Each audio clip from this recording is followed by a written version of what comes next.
We know sports. 10-foot touchdown! 97.3 ESPN, WENJ, WENJ HD, Millville, Atlantic City, a Town Square media station. This is Game Night with Josh Hennig on 97.3 ESPN and the free mobile app. Now, live from the Matt Black Kia Studios. What a move! Here's Josh Hennig. Eagles win on a Tuesday night, and we're back on a Wednesday for Game Night here on 97.3 ESPN. Josh Hennig hanging out with you in the Matt Black Kia Studios. Yes, we were off for a couple of days because, well, honestly, when the whole world shuffles their schedule, we have to shuffle our schedule too. So we will keep you update on the latest, obviously, with the Eagles win, what it means moving forward, plus the latest news with your Philadelphia Eagles. Dave Weinberg joins us for a Weinberg Wednesday coming up at 6:20 tonight to get more into the Birds and what is next for them. Plus, we'll hear from Pete Thompson throughout the hour. He is live at the Joe Canals over there on Delsea Drive. We'll get in touch with him about Screwball Peanut Butter Whiskey right here on Game Night on 97.3 ESPN. And as always, you can join the conversation as well. Text in 609-403-0973. You can DM the show through the 97.3 ESPN mobile app. Thanks to First Bank of Seattle City. And we are live on YouTube at 973 ESPN. You know, when I watched the game last night, one of my first things I took away from the game was they looked like a team that was off for 16 days. And I think that if they didn't look like that in the first quarter, it would have been a different game last night. The Eagles are a team that, for whatever reason, whether it's fair or not, they are seemingly a very rhythm-based team. They are a team that does not have an on-off switch. They are a team that has to be able to get into a rhythm, get into a pattern, get into some sort of flow of things in order to be productive. Now, that doesn't excuse Dallas Goedert's lapse in judgment.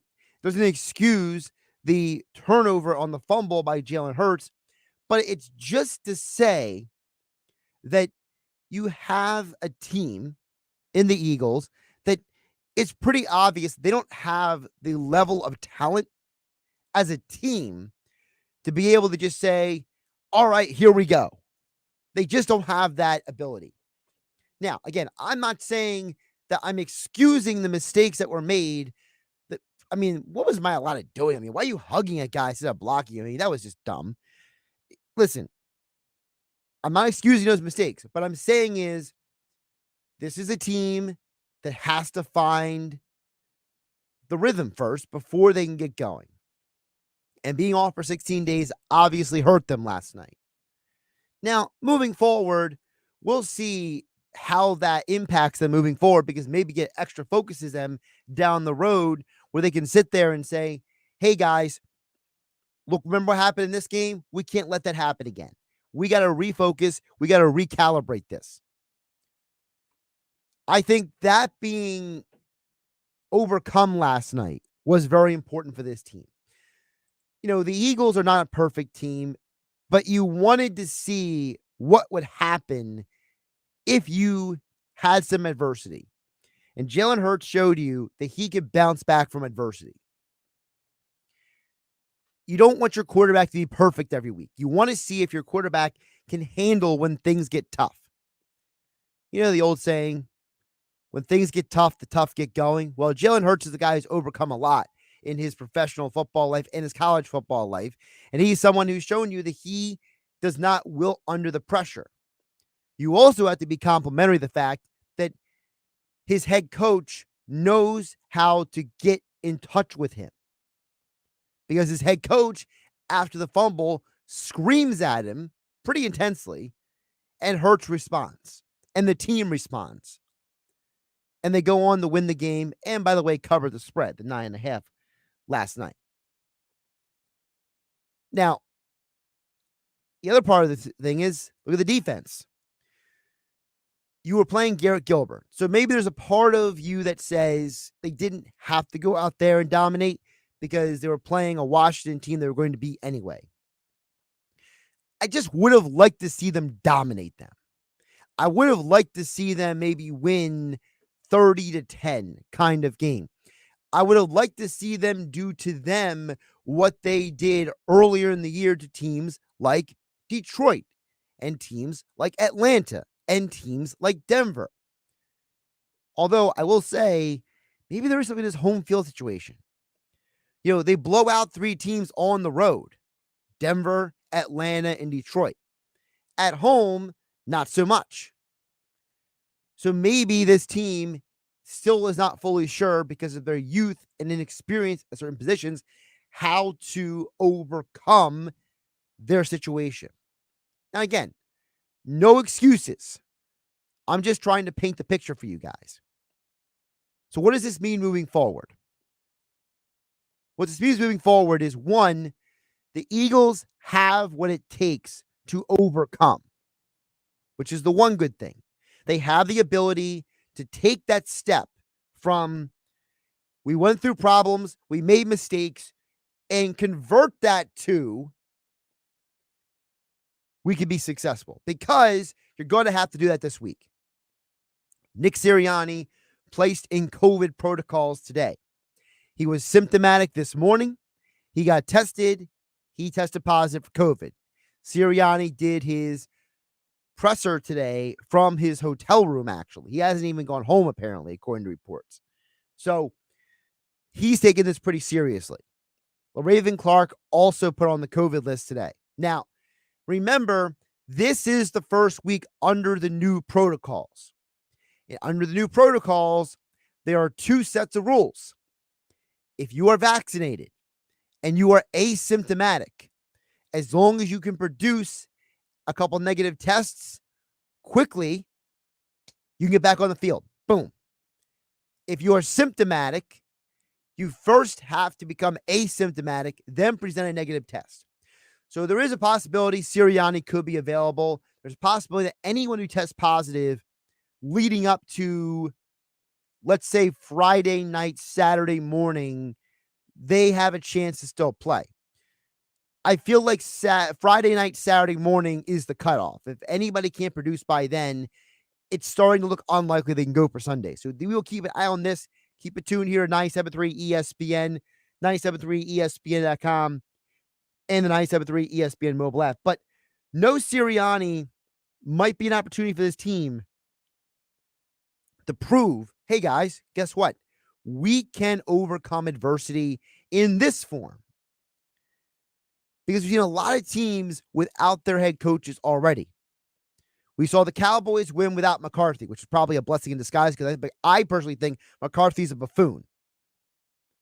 We saw a team like the Cardinals had to play without Cliff Kingsbury. We saw a team like the Browns last year win a playoff game without Stefanski. This year without Stefanski, they were down to Nick Mullins. And, well, if you're an Eagles fan, you probably could have predicted that outcome, because Nick Mullins wasn't good here. He wasn't good in Cleveland on Monday night. So we know that head coach being out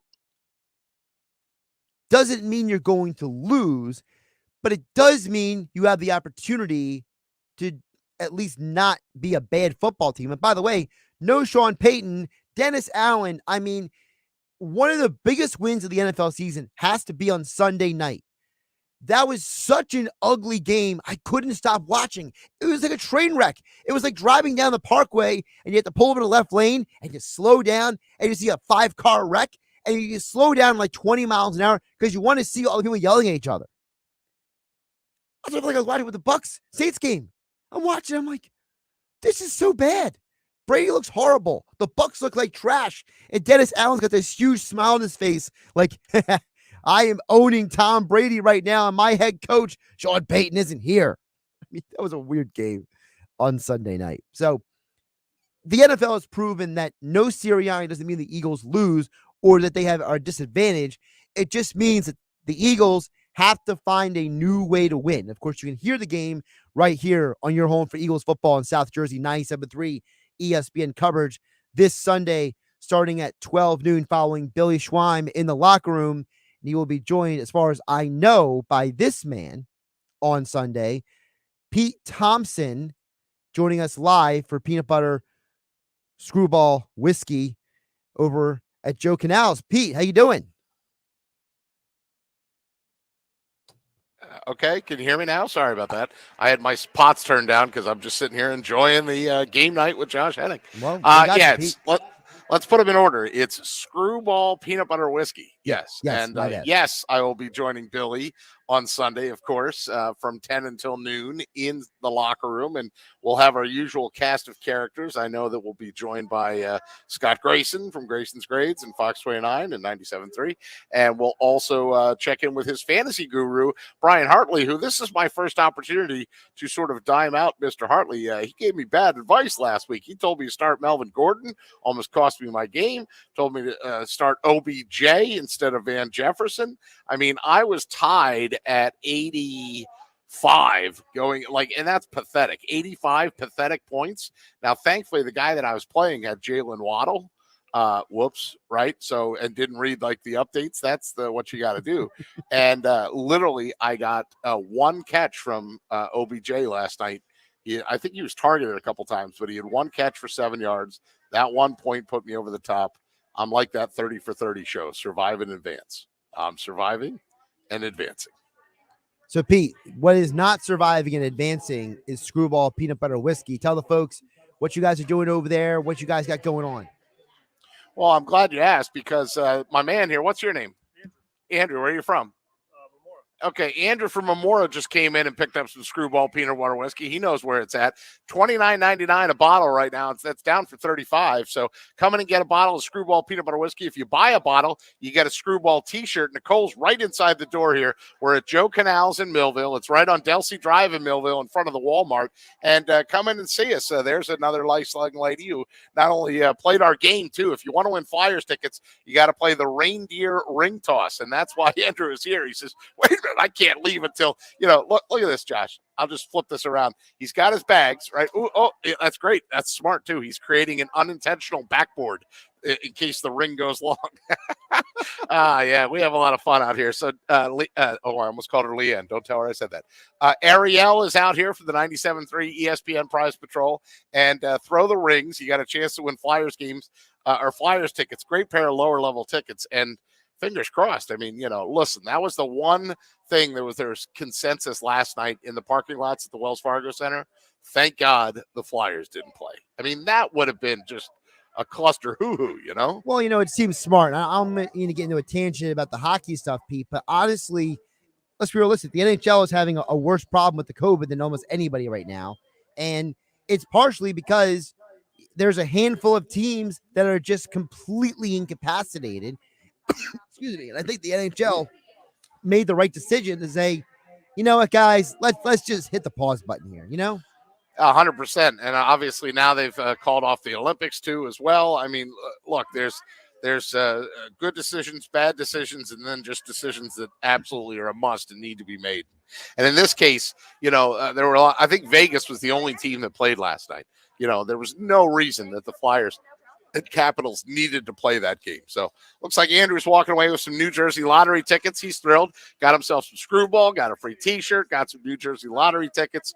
He's excited. We've got the Flyers tickets, New Jersey lottery tickets, tickets to the Hercules Tire MAC basketball tournament. How about that? I should get free tires for my car now, Josh, since I remember the sponsor there. Wings tickets, and then, of course, lower-level Flyers tickets as well. We're here till 7. I know I get to talk to you again one more time, but the tasting runs until 7. If you can hear the sound of my voice and you're near the fabulous Delsey Drive in Vineland in Millville, come out, leave Vineland, go to Millville. They're right next to each other. It works. But go to Millville and come find us here right on Delsey Drive, right in front of the Walmart at Joe Canals. He's Pete Thomas. We'll hear again from him in about 25 minutes. Pete, talk to you soon. All right, Josh. Take care, bud. Josh Hennig back here in the Matt Black Kia studios here on 97.3 ESPN. Matt Black Kia. They will get you approved today. 6211 Black Horse Pike, Egg Harbor Township. MattBlackKia.com. We'll get more into the Eagles coming up next with Dave Weinberg for another edition of Weinberg Wednesday here on 97.3 ESPN FM, the 97.3 ESPN mobile app. We are live on YouTube at 97.3 ESPN. I'm Josh Hennig, and this is Game Night. It's Sixers basketball tomorrow on 97.3 ESPN with the voice of the 76ers, Tom McGinnis, calling all the exciting play-by-play action. And Thibault rips it away. Thibault on a drive into the lane. Edwards is there, and Thibault puts it in. The Sixers host the Atlanta Hawks. Coverage begins at 7 p.m. Philadelphia 76ers basketball on your radio home of the Sixers in South Jersey. Oh, yeah. 97.3 ESPN. With GMF approval, excludes Corvette. $10,000 minimum for your trade towards any pre-owned in stock. Bennett Chevy will pay you $10,000 for your vehicle, no matter its condition or miles. This is our very best offer of the year. No games, no gimmicks, just $10,000 minimum for your trade this month. Plus, Bennett selling new vehicles at MSRP, not 1 penny more. Stuck in a lease? We can get you out early. Every make, every model. There's absolutely no obligation and no pressure. Because our non-commissioned sales staff is paid on your satisfaction, not how much you spend. Let's recap. Bennett selling new vehicles at MSRP, not 1 cent over. Looking for pre-owned? Bennett's giving you a minimum $10,000 for yours. That's a minimum $10,000 for junk. You can only imagine how much more we'll pay for a good quality trade. And there's absolutely no obligation and no sales pressure. With our non-commissioned sales staff paid on your satisfaction, not how much you spend. Find new roads at Bennett Chevy, Egg Harbor Township, and BennettChevy.com.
Hey there, South Jersey football fans. Baldy here to tell you why going green is more than an Eagle state of mind. It's the future. EMT Solar Roofing, along with Solar Guardians, wants to save you thousands by going green with the new solar panel system or updating your existing system. Visit ESPNSolar.com to get started on your solar game plan with the champs from EMT Solar Roofing and Solar Guardians. Go green at ESPNSolar.com. You're listening to Game Night with Josh Hennig on 97.3 ESPN and the free mobile app. Eagles win on a Tuesday night. Still feels weird saying that. Honestly, after everything we've been through with the COVID stuff and everything, should we really be surprised about any of these games at this point? Tuesday night, Monday night, Thursday night, Saturday afternoon, yeah, whatever.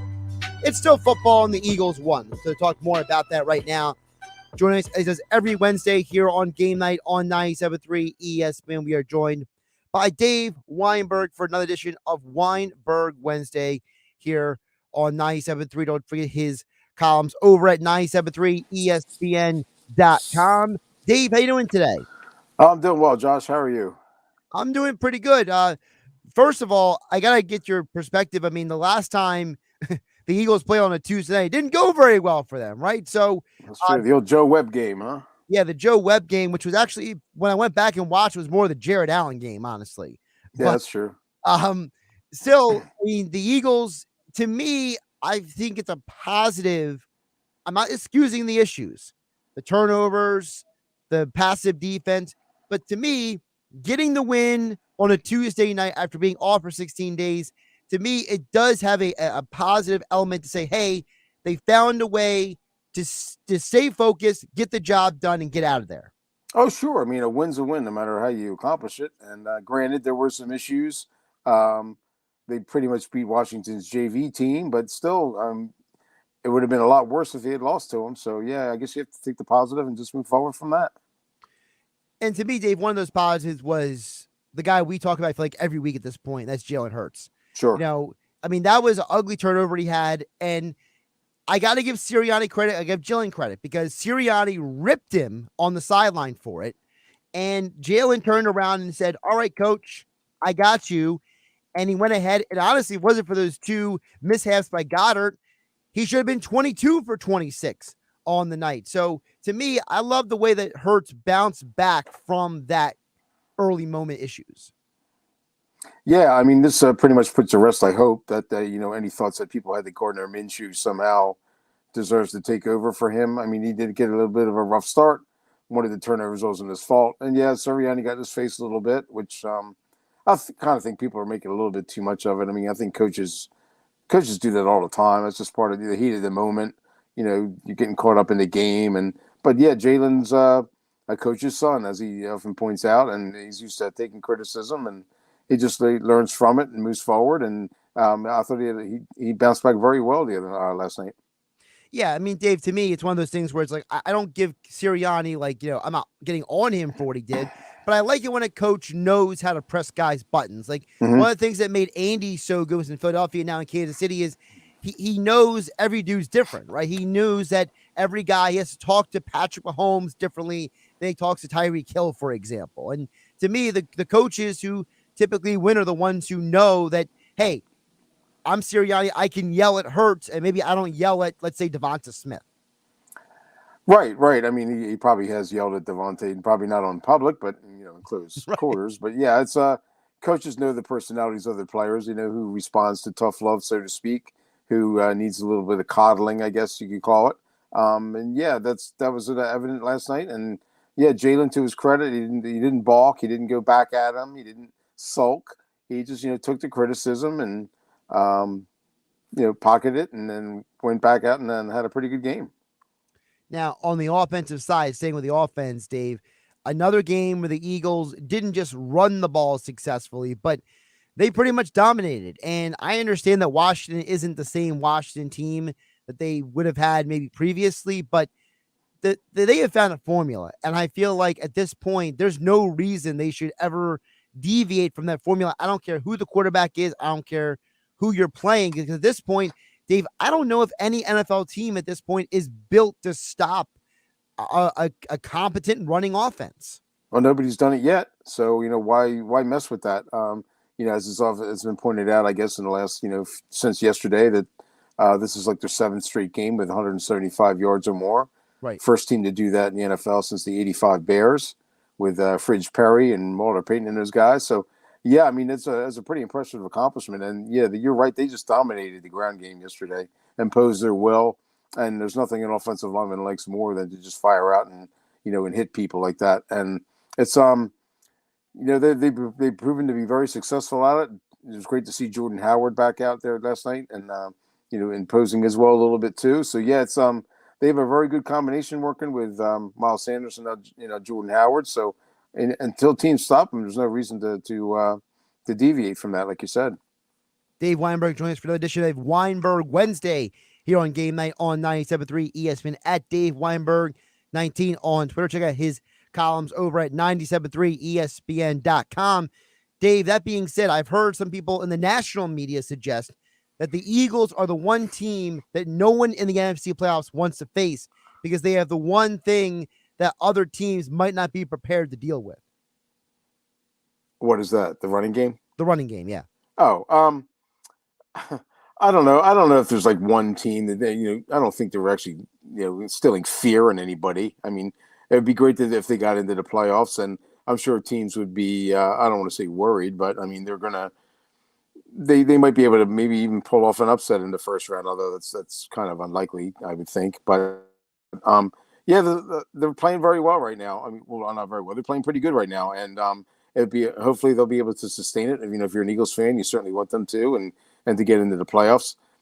They certainly should beat the Giants next week. I mean, whether it's Jake Fromm or Mike Lennon at quarterback, the Giants are just a shell of the team they are with Daniel Jones there. That Washington game, though, it's going to be a different story in 2 weeks, I think, especially if Taylor Heineke is back there. If they're going to be a little bit more healthy, they're going to be healthier.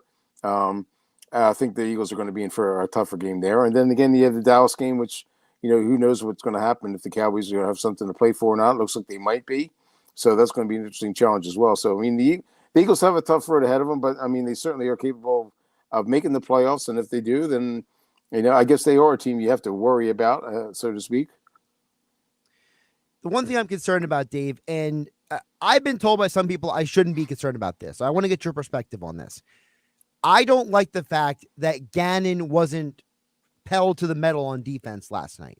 Mm-hmm. I felt like that was a situation where we've seen this team on the road in Denver, on the road in Atlanta, on the road in Detroit, and they just said, ears back, we're going after you defensively no matter what you throw at us.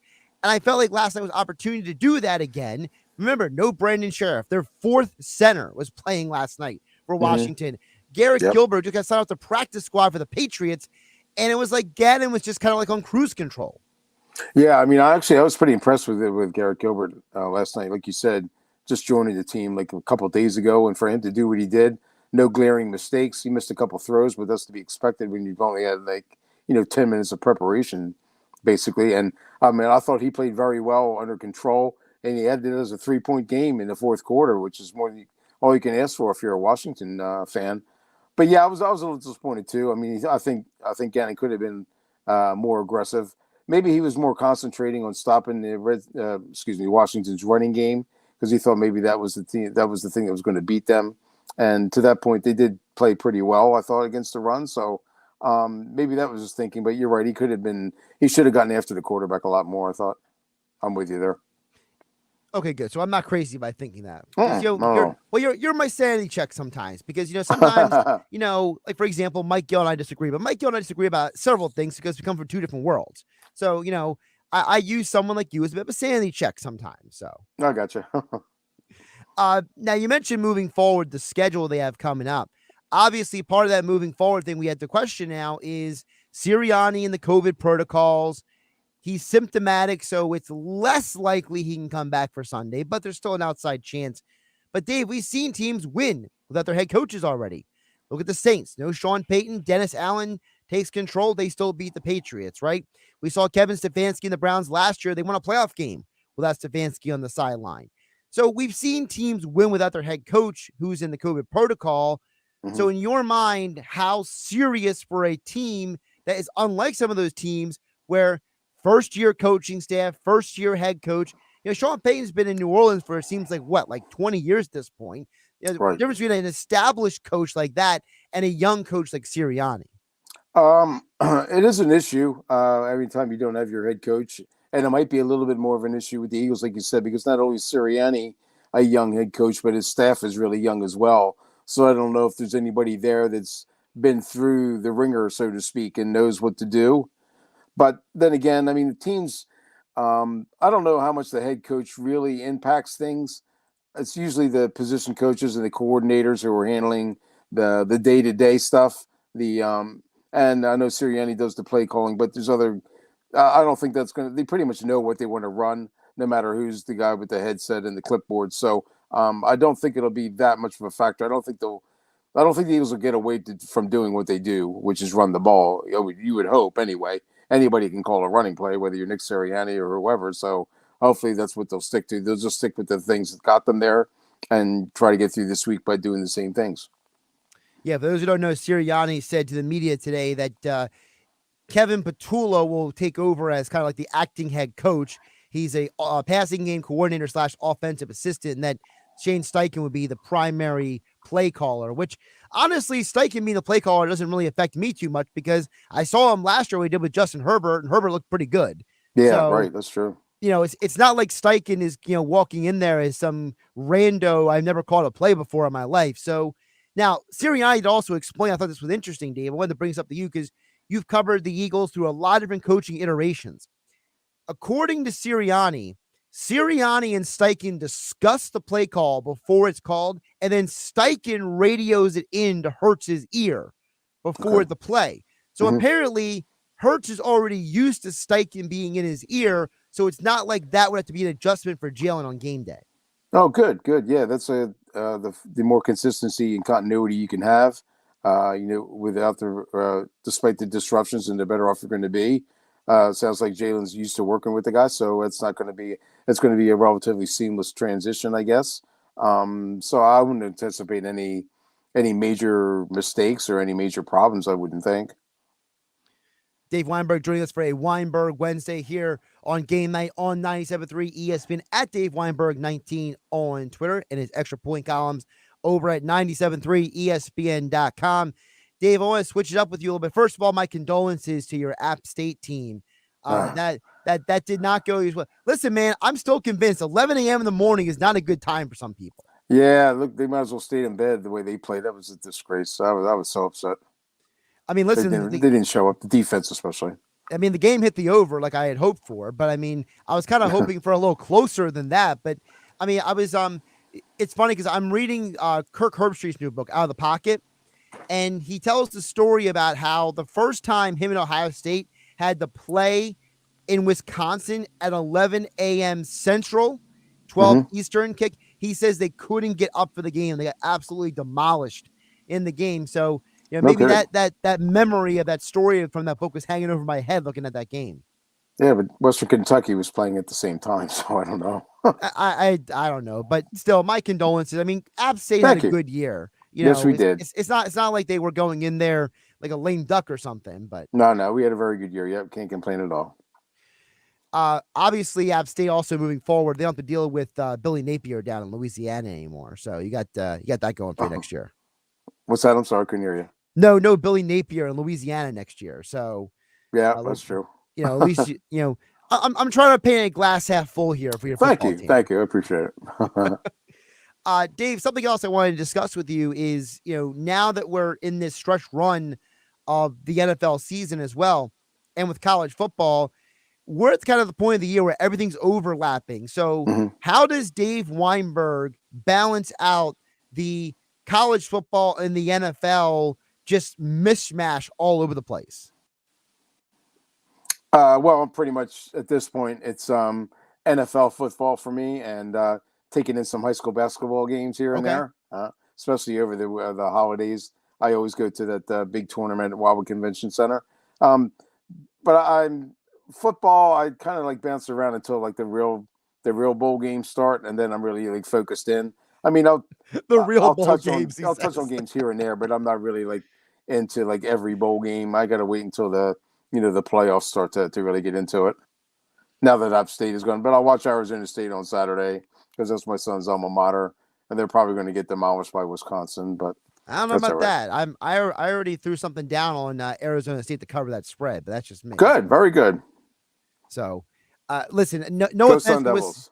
No offense to Wisconsin. I think they're an overrated team. I think they're a team that showed this year that they have talent, but they don't know they have talent at times, kind of thing. So, well, Arizona State has talent, and they know they have talent, but they haven't seemed to be willing to put it together. I mean, I'm starting to feel like maybe Herm Edwards might want to start considering doing something else. I mean, I'm a big Herm Edwards guy. I love him to death as a player, and I loved him to death as a player and as a person, but he hasn't done a very good job coaching this year. So I don't know what they're going to do.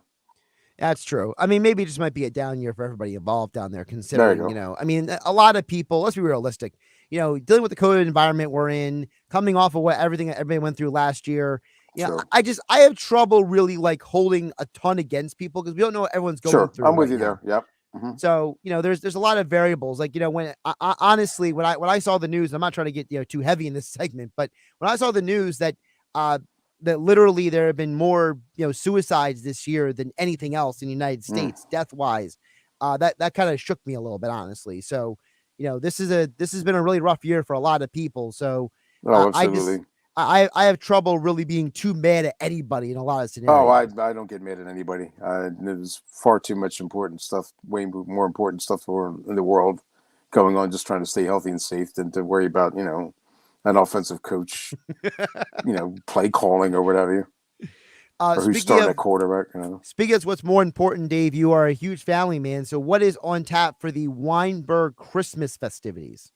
Oh boy, let's see. Well, I think I told you we have our third grandson who arrived about 7 weeks ago. So it's a really fun time. I've got two grandsons. One is 5, one is 3, and this is like the fun time for them. Santa Claus and ripping open the presents and getting all excited. And so it really takes you back. It's great to be great to see Christmas through their eyes.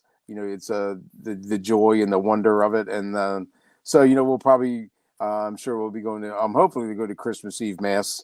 We missed it last year because of COVID. I don't know about this year. Hopefully we'll get there. But then, it's Christmas morning at my house and then going over to our grandkids and then to various relatives jumping around to visit with friends and family. So, that's what it's really all about. Well, I'm glad to hear that. Well, first of all, I'll be off, so I'll be sleeping in. But then, then I'll spend time with my parents. Usually, I watch a movie or something with my parents, kind of thing. It's kind of like our thing. Okay, do, so very good. It's a low key thing at this point. I don't. My aunt's so far away at this point. It's hard to know if she'll be able to make it or not. But just curious, where do you stand on the Die Hard Christmas movie debate? Die Hard is a Christmas movie. I agree. Yippee-ki-yay.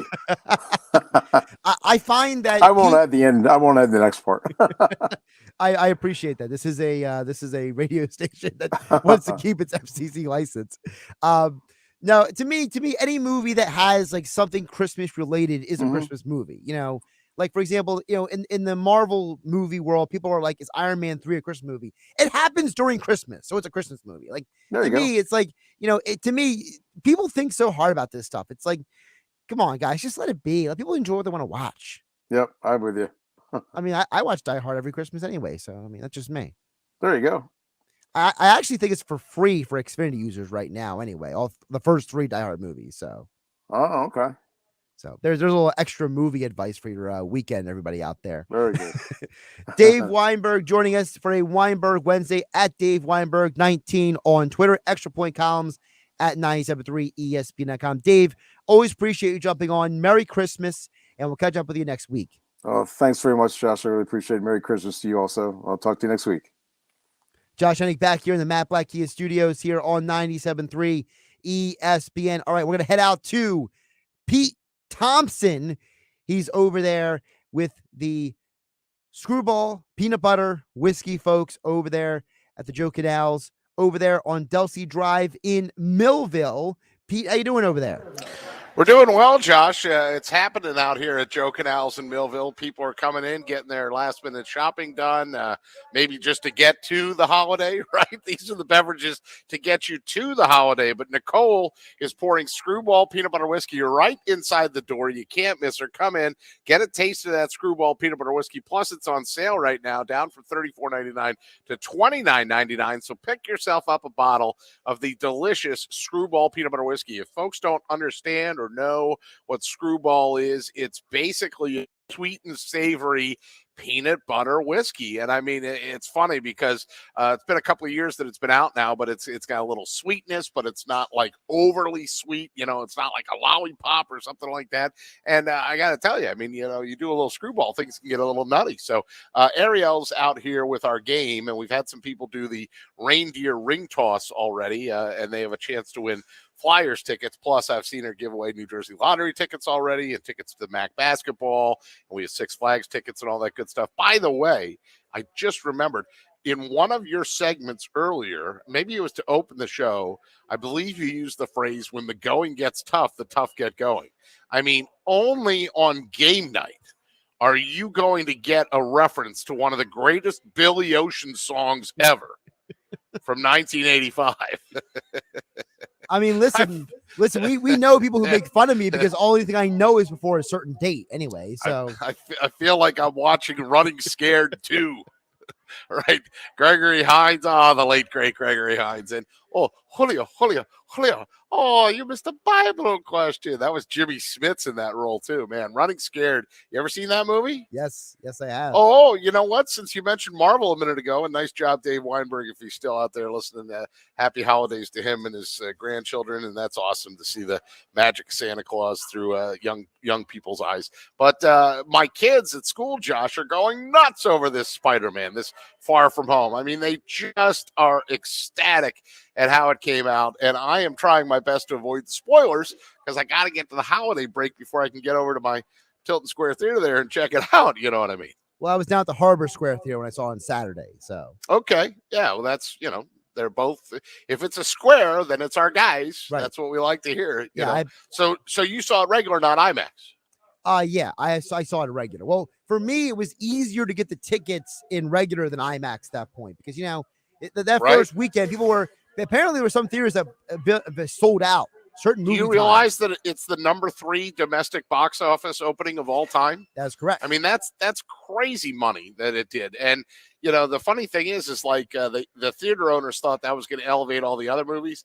Sorry, Guillermo del Toro or whatever that movie is that you have out right now. The Bradley Cooper movie? Right, yeah, that Nightmare Alley. Sorry, Spielberg and West Side Story. I love Tony and Maria like the next guy, but the Jets and the Sharks are not beating out Spider-Man. So since you asked Dave Weinberg, is Die Hard a Christmas movie? I'm going to vote on that. Yes, absolutely, it's a Christmas movie. In fact, I even saw the one day they had Die Hard 1 and then Die Hard 2 back-to-back on TV, and they said it isn't Christmas until Lorenzo rips up McCain's ticket. And that's the great Dennis Franz at the end, ripping up the parking ticket of Die Hard 2, which is basically a carbon copy of Die Hard 1. It just happened to be at the airport instead of Nakatomi Plaza. But I wanted to ask you, and I saw this today during my prep period, just so people don't think I'm goofing off when I'm supposed to be teaching. Which is your favorite Spider-Man then? Is it Tobey Maguire? Is it Tom Holland? Or is it Andrew Garfield? I did that out of order. Tobey Maguire, Andrew Garfield, Tom Holland. Who is your favorite Spider-Man? So I've been asked this a lot of times by a lot of people. And I will preface this by saying it's not Tom Holland. Okay. And it's nothing against Tom, but I just feel like what they've done with Tom story-wise is unique. Mm-hmm. But him I've seen Spider-Man. I've seen Peter Parker already. So it's not like he was going to do anything that would have been new and different and exciting. You know what I mean? Now, the problem is that my answer, that was a typical Josh answer. So to me, I think that Tobey Maguire is the best Peter Parker. Okay. But I think that Andrew Garfield is the best Spider-Man. Oh, okay. Very interesting. I think both of them did a very good job at embodiment of both aspects of the character. But I think there were times that, Andrew Garfield came off as kind of like an emo Peter Parker at times, which was I heard that. Real emotional and real angsty, real teenage angst. Didn't they tell the Ben story over again too? Grant, that. They tried to retell it. Yeah, that right. was Like, we already saw that once. Like, what are you doing that again for? Yeah, well, that's what they did good with the Tom Holland, which they didn't retell the whole thing all over again. They actually used these 3 movies as kind of like a groundwork for that was his new origin story. Oh, okay. All right. Well, I see you have a bottle in your hand over there. Yeah. It's some Screwball peanut butter whiskey, Josh. I just wanted to show folks what the label looked like. Screwball. It's got like basically, I guess that's a ram or a sheep. Yeah, that's why it's a black sheep, right? It's for the Misfits. This is the first time I've looked at this. To the Misfits, Black Sheep and Screwballs whiskey with natural flavors, 35% alcohol by volume. The first time when I did this year, that's the first time ever I've been the disclaimer guy.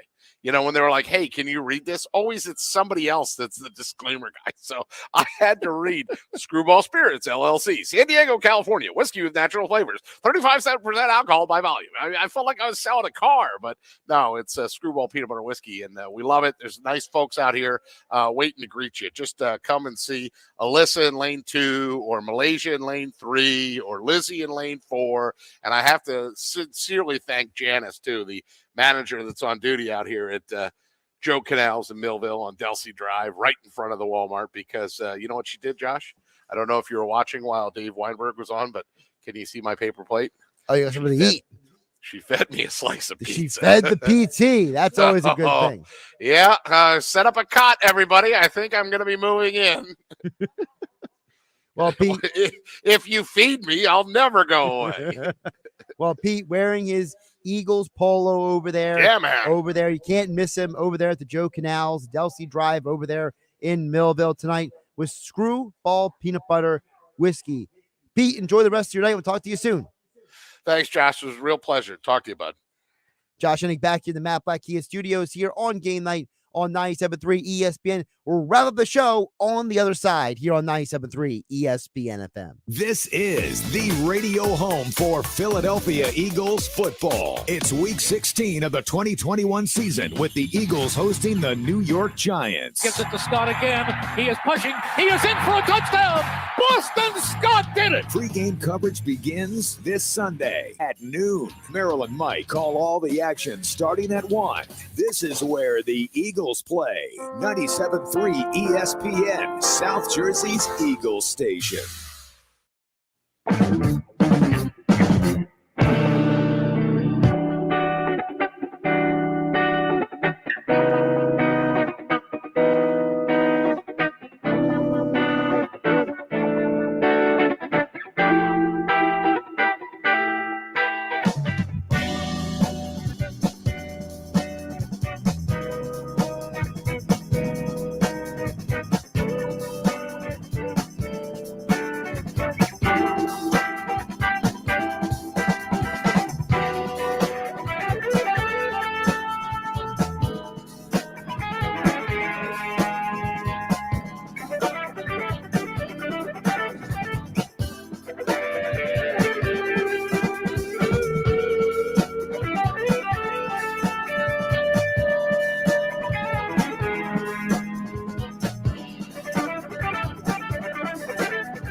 Excludes Corvette. $10,000 minimum for your trade towards any pre-owned in stock. Bennett Chevy will pay you $10,000 for your vehicle, no matter its condition or miles. This is our very best offer of the year. No games, no gimmicks, just $10,000 minimum for your trade this month. Plus, Bennett selling new vehicles at MSRP, not 1 penny more. Stuck in a lease? We can get you out early. Every make, every model. There's absolutely no obligation and no pressure because our non-commissioned sales staff is paid on your satisfaction, not how much you spend. Let's recap. Bennett selling new vehicles at MSRP, not 1 cent over. Looking for pre-owned? Bennett's giving you a minimum $10,000 for yours. That's a minimum $10,000 for junk. You can only imagine how much more we'll pay for a good quality trade. And there's absolutely no obligation and no sales pressure. With our non-commissioned sales staff paid on your satisfaction, not how much you spend. Find new roads at Bennett Chevy, Egg Harbor Township, and BennettChevy.com.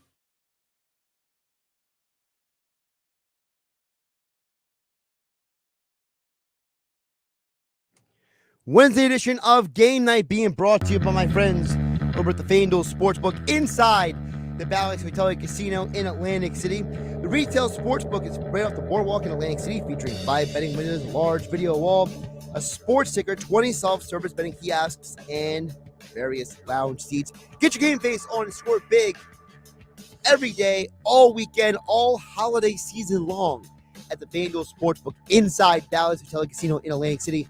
Gambling problem, call 1-800-GAMBLER. Thanks again to Dave Weinberg for joining us for a Weinberg Wednesday. Shout out to Pete Thompson, all the folks over there at the Joe Canals over on Delsey Drive in Violin. Over there with Screwball Peanut Butter Whiskey. I'm Josh Hennig, at Josh Hennig on Twitter. I'll be back tomorrow to help preview NFL Week 16. Man, we just had football yesterday. We have football tomorrow. It's crazy. I love football. Have a great night, everybody.